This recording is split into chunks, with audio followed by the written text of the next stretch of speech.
Biblical faith lives to God's glory and not personal honor. We're going to see this most vividly in 1 Samuel 14 in the positioning of Saul and the people around Saul and the presumption of Saul, which is all in contrast to Jonathan, Saul's son, his faith in God.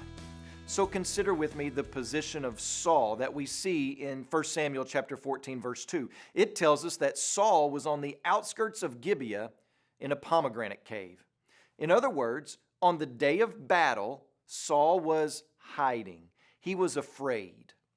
Fear says, I won't move until the odds are in my favor, no matter what God's word says. And did you know that fears oftentimes reveal our idols? Saul resorted to hiding because he was afraid of being unsuccessful. He thought it's better to hide than to risk defeat and be humiliated. So what was his idol? Well, his idol was being seen as successful. Sometimes we as the people of God do not operate in faith because we fear that we will fail and be humiliated, and we just can't have that because we care too much about our own reputations. Neither did Saul like the situation or the circumstances very much. They were too difficult, too risky. The work was going to be too treacherous, too much work. After all, who wants to scale a slippery or thorny mountain? What's the idol there? Well, it's personal comfort and ease. We've become spiritually fat and gluttonous, that any amount of time or investment requires just too much from us.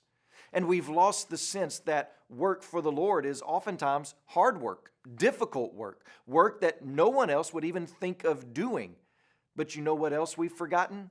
We've forgotten that it's not by might nor by power, but by His Spirit. We forget that we are not to live and fight upon our own strength, but upon His. And when we only move when the odds are good and the circumstances just right, well, then we miss out on seeing the Lord work.